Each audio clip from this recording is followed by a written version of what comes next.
भय एक आधार है जिस पर राजनीतिक, आध्यात्मिक और कानूनी और न जाने कितने व्यापार व्यवसाय फल फूल रहे हैं। अर्थात भय समाप्त तो ग्राहकी समाप्त। ये पूरा खेल भय का ही तो है।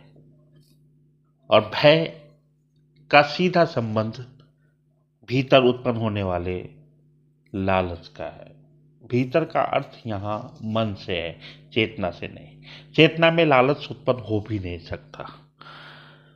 मन में जो लालच उत्पन्न होता है वह लालच हमसे ऐसे कृत्य भी कराता है जिसके संबंध में हम अवगत होते हैं। हमारी चेतना बार बार कह रही होती है कि यह कृत्य ठीक नहीं, यह कार्य अधार्मिक है, यह कार्य अनुचित है। बावजूद इसके मन पर लालच की सत्ता इतनी काबिज होती है, लालच इतना प्रधान हो जाता है मन के लिए कि हम उस कार्य को भी कर जाते हैं जिसके संबंध में हम ही खुद अवगत होते हैं कि यह किया जाना उचित न होगा। और जब भी हम कोई अनुचित कार्य करते हैं, अनुचित कार्य में भागीदार होते हैं, तो भीतर कहीं ना कहीं अपराध बोध पनपने लगता है। और यह अपराध बोध जन्म देता है, जागरण करता है अपने ही शरीर में, अपने ही मन में भय का। फिर भय धीरे से काबिज होता है। भय इस बात का कि जो कार्य हमने किया वो उचित न था। अर्थात मन चेतना पर भारी पड़ा और हमसे वह कार्य भी कराया जिसका किया जाना गैर उचित था। फिर यह भय से मुक्त होने का हम तरीका ढूंढने लग जाते हैं। हमें लगता है फिर तो ये जीवन में जो पाप हमने कर लिए इससे तो मुक्ति मिलेगी नहीं, फिर जीवन में मोक्ष नहीं मिलेगा, निर्वाण नहीं होगा। फिर हम तलाश में लग जाते हैं कोई ऐसा राह हो, रास्ता हो, कोई ऐसे गुरु हो, सिद्ध पुरुष हो, सदगुरु हो जो हमें मोक्ष दिला दे। लेकिन सवाल फिर यहीं पे आकर अटक जाता है कि क्या वास्तव में कोई किसी को मोक्ष दिला सकता है? क्योंकि मोक्ष का सिद्धांत ही आपके निजी कर्म है, आपके जीवन शैली है, आपके जीवन में चैतन्य का जागरण है। जब तक आपकी चेतना उस रूप में नहीं पहुंचेगी, उस शुद्धतम रूप को धारण नहीं कर ले जिस रूप में परमात्मा द्वारा आपका सृजन हुआ था, तब तक तो मोक्ष प्राप्त नहीं हो सकता। तो फिर ये कौन लोग हैं जो यह भरोसा दिलाते हों कि आइए हमारे शरण में, हमारी प्रवचनों से, हमारी बातों से, हमारी धार्मिक व्याख्यानों से आपको मोक्ष मिल जाएगा। क्योंकि मोक्ष सदगुरु कितने भी पहुंचे हैं तो उनकी पहुंच उन्हें मोक्ष तक पहुंचा सकता है, लेकिन यहां लिफ्ट देने वाली कोई व्यवस्था ही नहीं है। मोक्ष का सीधा संबंध आपके कर्म से है। परमात्मा ने आपको जन्म दिया, जिस योनि में भी भेजा है, बात हम यहां मानव योनि की करते हैं, तो मानव योनि में परमात्मा ने आपको मानव योनि के लायक समझा तो आपको भेज दिया। अब इस योनि में जो कर्म आपके होंगे उस हिसाब से यह निर्धारण होगा कि आप पुनः मानव योनि में आएंगे। और मानव योनि में क्यों आएंगे? इसीलिए आएंगे कि यह जो आपका जन्म था, यह जो आपका शरीर आपको दिया गया था, उस शरीर को आप सीढ़ी बनाकर मोक्ष तक पहुंच नहीं पाए। मतलब इस शरीर के माध्यम से आप ऊंचा उठ सकते थे, आपकी चेतना आपको मोक्ष और निर्वाण के राह पर पहुंचा सकती थी, आप इससे बेहतर जी सकते थे, आप परमात्मा द्वारा आपके भेजे जाने का जो उद्देश्य था उसकी पूर्ति इस शरीर के माध्यम से कर सकते थे। शरीर एक माध्यम था, लेकिन आपने नहीं किया तो आपको भेज दिया जाएगा वापस इसी शरीर में, ऐसे ही मानव शरीर में, ताकि आप फिर उस शरीर के माध्यम से अपनी चेतना को जागृत करें और चैतन्य को प्राप्त हो।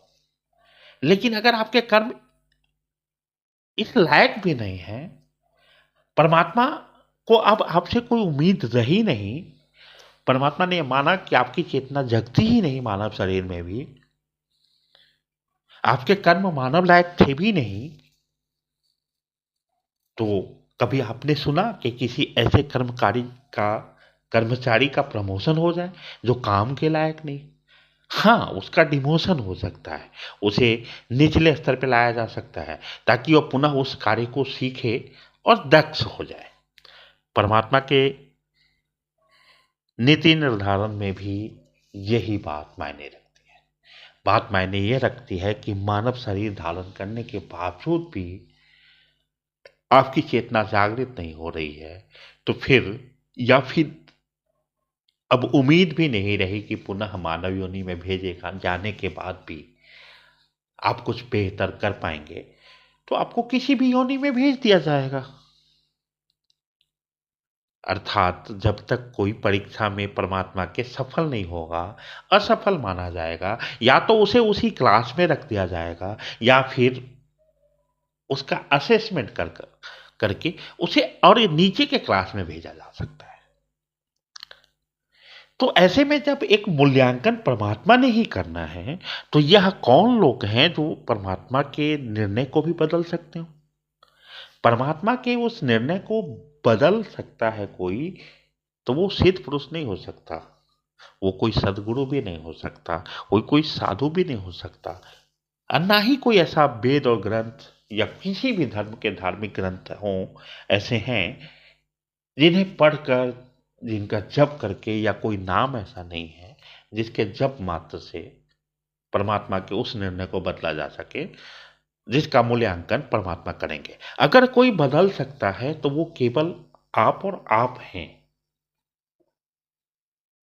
आप अपने कर्म को उस स्तर पे लाएंगे, आपकी सोच, आपकी चेतना को इतना जागृत कर लें, आपके चक्र आपके भीतर इस प्रकार जागृत हो जाए, आपके कर्म इतने बेहतरीन हो जाएं कि जो अब तक किए गए कर्म हैं उनके साथ भी आपके वर्तमान और भविष्य के अच्छे कर्मों को जोड़ा जाए, तो उसका सम पॉजिटिव निकले। सिद्धांत है ना, plus minus minus, minus minus plus, plus plus plus. अर्थात अगर आपसे कुछ गलत कर्म हुए, कुछ अपराध बोध भीतर है, लगा कि कुछ गलत किया, अब आप जगे हैं, तो इन पापों से मुक्ति का एकमात्र तरीका है, एकमात्र राह है जागरण। खुद को होश पूर्वक कर लेना, खुद को इतना होश में लाना कि हे परमात्मा, गलतियां तो मुझसे हुई है, लेकिन इस गलती से मैं कुछ सीख पाया, इस गलती ने मुझे भीतर तक झकझोड़ा है, अब शायद ही मुझसे इसकी पुनरावृत्ति हो। कहते हैं कि परमात्मा जब आपका मूल्यांकन कर रहा होगा तो आपसे यह नहीं पूछेगा कि आपने जुए खेले कि नहीं खेले, आपने शराब पी कि नहीं पी, आपने कितने पाप किए कितने पुण्य किए। इसका मूल्यांकन तो होगा, लेकिन मूल्यांकन इस बात का भी होगा कि जो जीने का अवसर आपको दिया गया था उसे आप जी पाए कि नहीं जी पाए। संसार में रहकर भी, जगत के भीड़ भाड़ में भी आप जगत से ज्यादा संचालित हुए या परमात्मा की के संकेतों से। एक बालक अबोध होता है, निर्बोध होता है, क्योंकि उसके अंदर ना पुण्य बोध होता है ना पाप बोध होता है, आवश्यकता भी नहीं पड़ती है। जीवन में अगर हमने खूब सारे पाप एकत्रित ना कर लिए हों तो हमें पुण्य एकत्रित करने के लिए हाय तौबा मचाने की आवश्यकता भी नहीं पड़ेगी। भाई दवा कौन ढूंढेगा, वही जो बीमार होगा, और हम बीमार ही तो हैं। हम बीमार इसलिए हैं कि सब कुछ हमारे भीतर है, परमात्मा के अंश हम हैं तो परमात्मा भीतर है, लेकिन हम तलाश बाहर रहे हैं, हम केवल अनुकरण कर रहे हैं, हम मास्टर हो गए हैं कॉपी करने में, हम किसी की भी नकलची बन जा रहे हैं। क्या कभी आपने ऐसा देखा है कि कार्बन कॉपी मूल प्रति से ज्यादा मूल्यवान हो? संभव भी तो नहीं है, कोई संभावना भी दूर दूर तक नहीं है। लेकिन हमने देखा कि एक व्यक्ति उस धर्म गुरु के पास गया और उसका जीवन बेहतर हो गया। फिर पीछे पूरी भीड़ लग गई, भीड़ लग गई, भीड़ लग गई, भीड़ लग गई। संभव है कि वो उस धर्म गुरु के पास गया हो और उसके जीवन बेहतर हुए हों। पूरी संभावनाएं हैं, क्योंकि धर्मगुरु तो धर्म ही देगा और धर्म से तो बेहतर होना ही है। लेकिन शायद हम गौर ना कर पाए इस बात पे कि अगर उसके जीवन में कुछ परिवर्तन हुआ है तो इसमें कर्ता वो खुद भी तो है। संभव है कि जो ज्ञान उसे धर्मगुरु से प्राप्त हुआ हो उसने उसे पूरी तरह से अपने जीवन में उतार पाने में सफलता पाई हो। कहते हैं उपदेश और आचरण अगर दो हैं तो फिर धर्म जीवन में है ही नहीं। जिन बातों के संबंध में जान लेना कि यह धर्म है अधर्म है इतना पर्याप्त नहीं है, जीवन में हम कितना उसे उतार पाते हैं। जैसे भोजन की कितनी भी चर्चाएं हो जाए, पूरी विधियां बता दी जाए पकवानों की, लेकिन अगर आप खाए नहीं तो पेट तो नहीं भरेगा, भूख तो बिल्कुल नहीं मिटेगी, बल्कि भूख और जगेगी, क्योंकि चर्चा यहां पकवान का हो रहा है। हम किसी वस्तु की कितनी भी संरचना की चर्चा कर लें, जैसे पानी को हम कहें H2O है, हम उसके रासायनिक नामों पर चर्चा कर लें, उसकी बनावटों पर चर्चा कर लें, हम किसी लैब में पानी के चाहे जितने मर्जी पार्टिकल्स पर रिसर्च हो जाए, लेकिन प्यास तो तभी बुझेगी ना जब पानी भीतर जाएगा।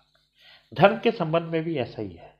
धर्म अगर कर्म में नहीं उतर पाया, धर्म कर्म दोनों की भिन्नता बरकरार रही, वास्तव में जो उपदेश हमने पाया वो उपदेश ही रह गया, या तो हमने वहां से पाकर कहीं और दे दिया उपदेश। अगर उसको हम आचरण में लेकर नहीं आ पाए तो हम सदगुरु सिद्ध पुरुष किसी महात्मा किसी संत चाहे जितने मर्जी वेदों का अध्ययन कर लें, भगवत गीता को रट जाएं, यह सब ज्ञान दिमाग में तो आएगा लेकिन जीवन में नहीं आ पाएगा। हो यही रहा है कि ज्ञान तो आ जा रहे हैं लेकिन केवल दिमाग में आ रहे हैं। जीवन में जब तक ज्ञान नहीं आए तो उस ज्ञान का कोई ढंग से फलीभूत हो जाना या हो पाना भी दूर दूर तक दिखता नहीं है संभव। कोई सिद्ध पुरुष हुआ तो वो हुआ, ये उसके अपने कर्म, यह उसका अपना जीवन है। वह कैसे आपकी अगली पकड़ के आपको मोक्ष दिला देगा? हाँ, वो राह बता सकता है, रास्ते बताए जा सकते हैं, पर चलना तो हम ही को है, आप ही को।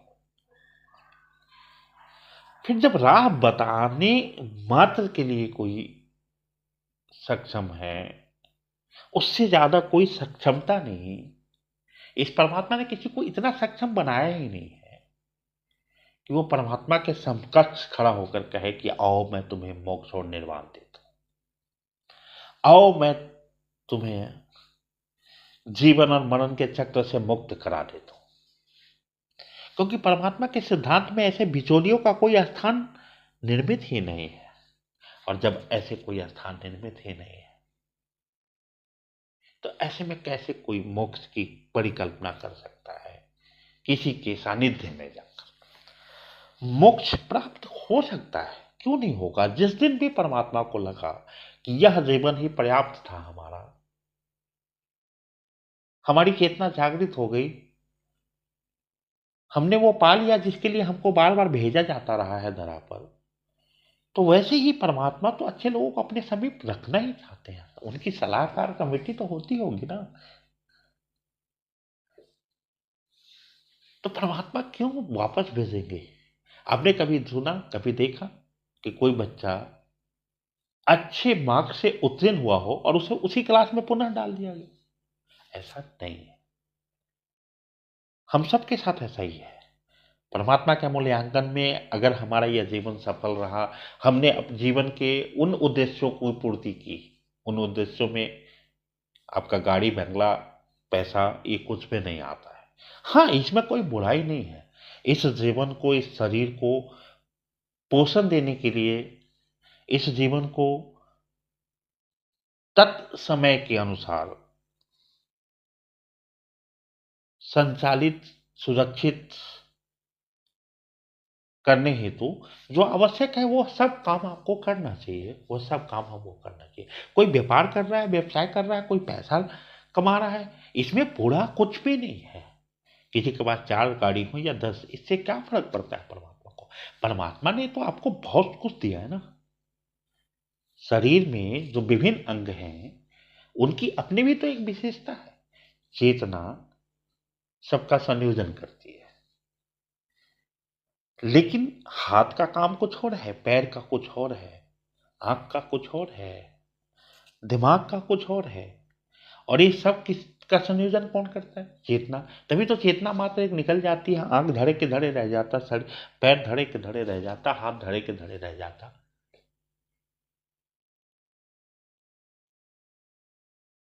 और आदमी नहीं रहता। अर्थात यह स्पष्ट है कि जीवन में और आप क्या क्या कर रहे हैं, इससे कुछ लेना देना नहीं है परमात्मा को। आप उसके नीति के विरोध तो नहीं जी रहे, क्योंकि परमात्मा ने निर्मित किया पेड़ को, पौधे को, जंगल को, झरना, नदी, तालाब, प्रकृति में जो कुछ भी हम देख पा रहे हैं सब परमात्मा द्वारा निर्मित है। हमने कुछ निर्मित किया ही नहीं।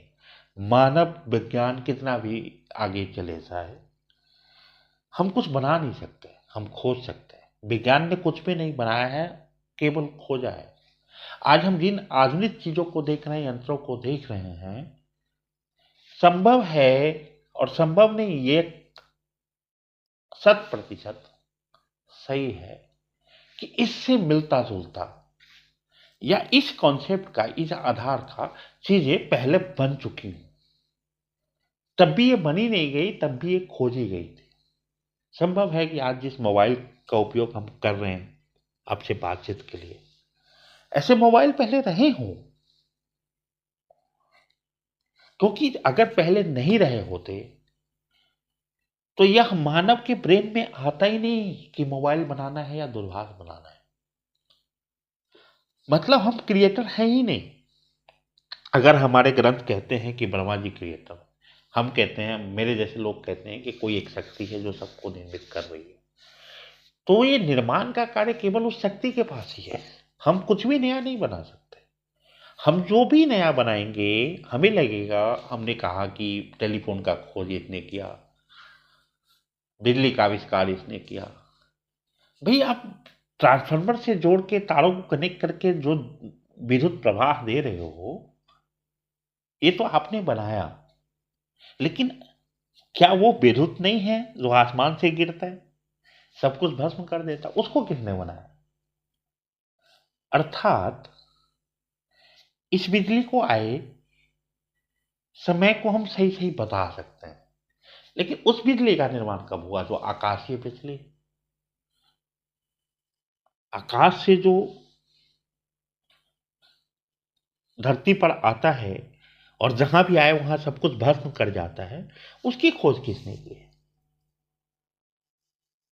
हम जैसे कहें कि हमने तो पंखा बनाया, कूलर बनाया। अच्छा, तो ये वायुमंडल में जो हवा चल रही है, इसको किसने बनाया? पंखा कब बना बोला बताया जा सकता है, कूलर कब बना बताया जा सकता है, लेकिन हवा के समस्या नहीं बता। अर्थात कुछ भी ऐसा नहीं है जो हमने निर्मित किया हो, हमने सिर्फ खोजा है। हमारे ज्ञान के चक्षु खुले तो हमने ये भी खोजा, हमने ये भी खोजा। हवाई जहाज बाद में आई, लेकिन हिंदी के शब्दकोश में वायुयान शब्द पहले से थे। यह सुनकर हैरानी तो होगी, हैरान करने वाला विषय है, क्योंकि निर्माता ही केवल निर्माण कर सकता है, हम केवल उसके खोज सकते हैं। हमारे ज्ञान विज्ञान केवल चीजों का खोज कर सकता है। ये खोज करने की भी बात, खोज करने की भी इच्छा, खोजने की प्रेरणा भी मानव मस्तिष्क में तभी आता है जब ये पहले किसी मस्तिष्क में आ चुका होता है। लेकिन हम बात यहां कर रहे हैं फिर मोक्ष का। तो कहना यह है कि जब हम निर्माता है ही नहीं, तो जो निर्माता है उसने सब कुछ निर्मित किया। अब उसने जो निर्मित किया, हम उसके साथ सामंजस्य नहीं बना पा रहे। हमें लग रहा है यहां घर बनाना है, पेड़ काटो समतल करो। हमें लगता है यहां प्लेग्राउंड बनाना है, जंगल साफ करो। फैक्ट्रियां लगानी है, जंगल साफ करो। यहां तक कि परमात्मा के बनाए दूसरे इंसान से भी हम सोचते हैं, अच्छा ये बाजू वाला गुजर लेता, काश इसकी प्रॉपर्टी हमारी हो जाती, काश इसकी गाड़ी मैं ले लेता, काश ये किसी दिन बैंक से पैसे लेकर आ रहा होता और मैं रास्ते में इसे झपट लेता। अर्थात जिसने आपको बनाया, जिसने हमको बनाया, उसी ने उसको बनाया, और हम उसी के प्रति दुर्भावना रख रहे हैं। अब यह जो दुर्भावना है, ये अपने आप में एक पाप कर्म है। इससे मुक्त कैसे हो पाओगे आप? किसी साधु संत के सानिध्य में जाकर, किसी नाम को जप जप कर, रट रट कर, या किसी श्लोक के दोहरा लेने मात्र से, या किसी साधु संत के सानिध्य में जाकर उनके धर्म प्रवचन सुन लेने मात्र से तो यह सब पाप से मुक्ति होने से रहा। बल्कि ग्रंथों में, कहावतों में, मान्यताओं में पाप धुलने की बात ही अगर समाप्त हो जाती है या आती ही नहीं कभी, तो लोग ऐसे धो धो कर पाप नहीं करते। आज हो भी यही रहा है कि हमें लगता है कि पाप धोया जा सकता है, इसलिए हम धो धो कर पाप करते हैं।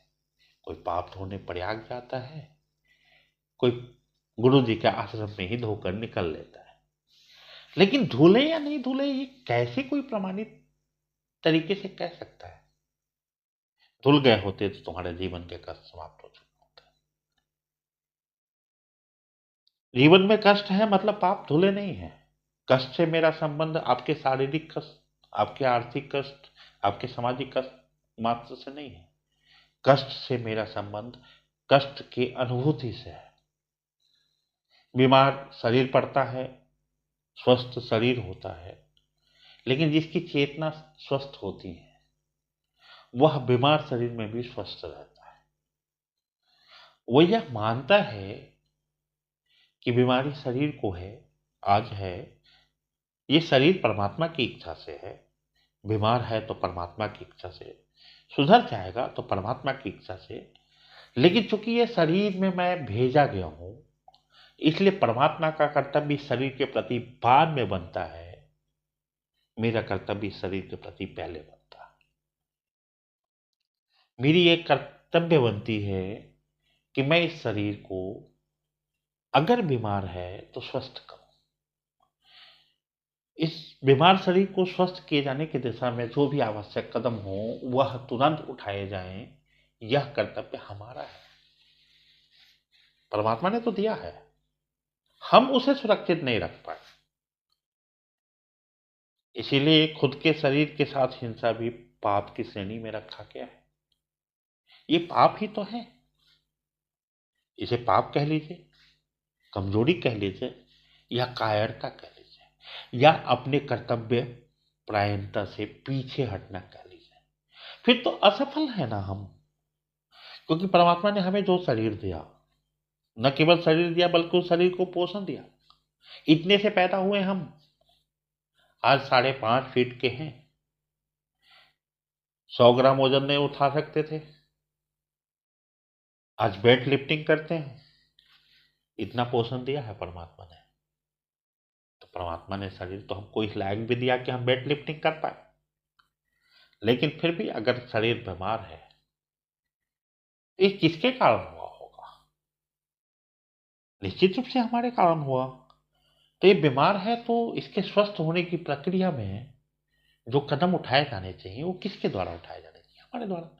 फिर हम कहते परमात्मा तो हमें देखते ही नहीं बीमार रख दिया, बीमारी हो गई, पैसे नहीं हैं, इलाज कैसे कराऊं, फिर हम मंदिर की तरफ भागते हैं। भाई ये भिखारी सा जीवन आखिर क्यों है? परमात्मा ने तो हमें शहंशाह बना के भेजा। कोई बच्चा पैदा होते ही कभी देखा आपने कि उसमें मांगने की प्रवृत्ति आ गई हो, छीनने की प्रवृत्ति आ गई हो, लालच की प्रवृत्ति आ गई हो? ये तो सब सांसारिक गुण हैं जो हमें बाद में मिले। जब परमात्मा ने हमको भेजा, हमारी जो प्रोग्रामिंग करके भेजा वो ऐसी नहीं थी जैसी कि बाद में होती गई। लालच, ईर्ष्या, जलन, ये हमने यहां सीखा।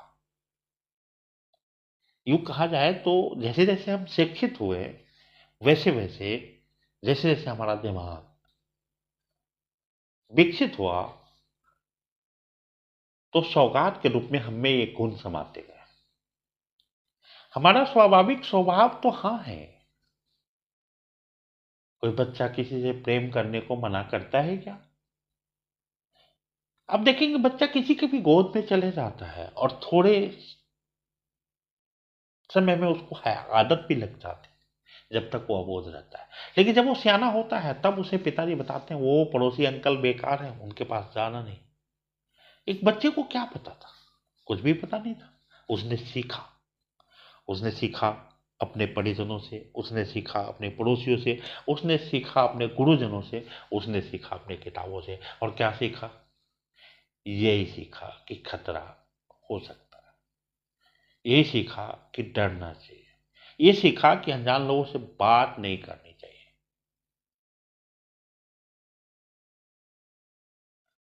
जन्म के समय जिसे पता भी नहीं था कि वो किन अनजानों के बीच जा रहा है। अगर वो तभी भयभीत हो गया होता तो वो तो मां के गर्भ से बाहर ही ना निकले। अगर यह डर का ज्ञान परमात्मा ने दिया हो तो कोई बच्चा बाहर ही नहीं आना चाहे मां के गर्भ से।